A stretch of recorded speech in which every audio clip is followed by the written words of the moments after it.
Assalamualaikum warahmatullahi wabarakatuh. Sampurasun pemirsa, hiji warta nu parantos dugi ka meja redaksi Bandung TV. Sejak kasanggakeun dina pidangan warta ku basa Sunda Tanggapan Sunda. Edisi Senin Kaping 2 Maret 2020 Sim kuring pun hasbi nu baris ngadugikeun warta salengkapna. Kejadian anu nyababkeun seorang pelajar ngaranna Arianto Tawakal yuswana 14 pupus. Anu samemehna sempat viral jeung jadi sorotan masyarakat. Ayeuna asup kana tahap proses hukum sanggeus penyidik kepolisian ngarengsekeun berkas perkara sarta ngalimpahkeun ka pihak kejaksaan. Kejadian tragis eta lumangsung dina 18 Februari 2020 genep. Narika Arianto bebarengan jeung lanceukna ngaliwat ngagunakeun motor di kota Tual.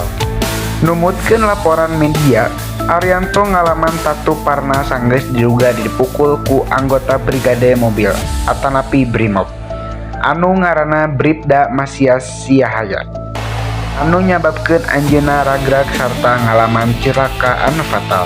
Perkara ieu langsung nimbulkeun reaksi ti keluarga, masyarakat, jeung rupa-rupa organisasi sipil sabab korban teh masih kene budak di handapeun umur.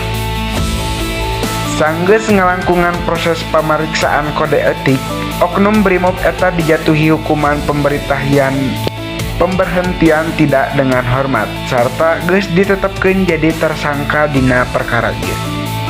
Dina 24 Februari 2020 genep, berkas perkara resmi diserahkeun ka Kejaksaan Negeri Tual pikeun diteliti deui naha geus lengkep pikeun diteruskeun ka pangadilan.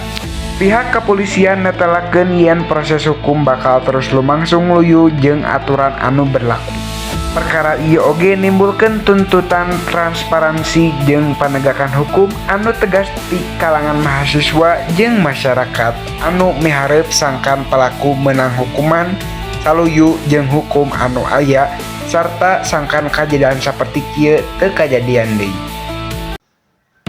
Mung sakitu wae warta anu tiasa sim kuring dugikeun. Mugi-mugi kapayuna tak aya di kajadian-kajadian anu teu dipikahoyong ku orang sadayana.